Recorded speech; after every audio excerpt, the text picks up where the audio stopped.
folks, Eric Morehouse here with the Morehouse Group and eXp Realty, your Richmond, Virginia real estate consultants. I am in between showings right now and wanted to come to you with a very requested topic, which is Zillow or Zillow leads.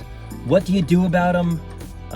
Should you pay to get them? How do you interact with this 800-pound gorilla that is Zillow? I don't know. The answer, I'm not sure. They say that now we have basically given up a lot of our, I guess you could say, leverage by disclosing all of this information and putting all of this data into Zillow, accessible by the public, that we have lost a little bit of power, responsibility, and sometimes the right to ask for our payment. So obviously you have to make that up on the other end, but that's for another video.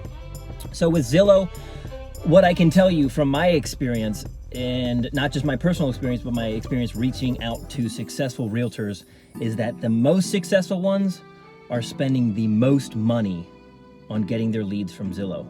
I know some very successful realtors who are dropping $250,000 in Zillow leads annually.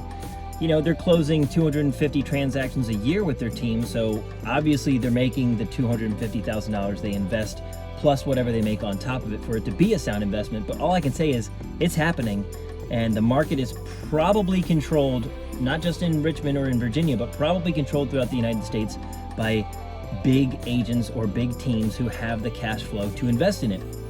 So as a newer agent without that much capital, should you do the same? And the question would be, you know, a multi-part series of, do you have the financial capital to do it? You know, how much would you invest? And do you even know how to nurture these leads and convert them? And if you don't have the capital and you're not really sure how to meet a complete stranger and work well with them, then maybe start focusing on those fundamentals before you just start dropping a lot of money.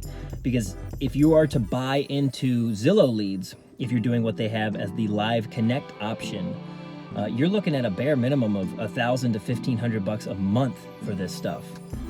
You know, they will say, well, if we give you 3 leads a month and you convert all of them, but let's be realistic, if you're lucky you can convert one of them, you know, you get a $10,000 commission check. That's nothing. That's like what percentage, you know, a 10-15% commission split essentially with Zillow. So I would say do what's financially responsible for you, but understand that those are leads that someone's converting.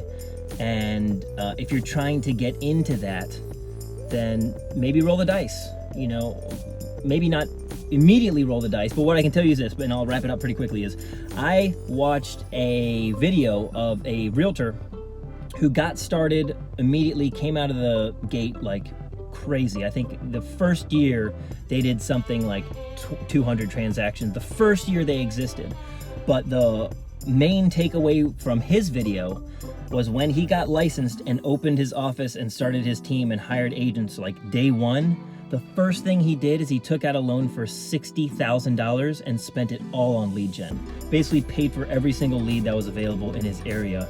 And with that, used those clients to get more leads. So, you know, you can buy them if you can afford them, but if you can't, then you got to go about it a different way. You know, the argument that some people say is never give Zillow your money because, you know, they're already beating us and they're already, you know, a super huge powerhouse, a force to be reckoned with. But what I'll say is that's already happened. We're not going to be able to convince 1.3 million realtors in the United States to say do not use Zillow, or tell the public to not use Zillow. So test it out. If it works, it works. If it doesn't, it doesn't. Make sure that you're working within your budget because you are running a business. And if you have any other topics you'd like for me to cover, put them in the comments below. I am dripping sweat. It's like 90 degrees and I didn't want to turn my car on because the AC would be loud. Have a wonderful week. Go sell a home. Take care.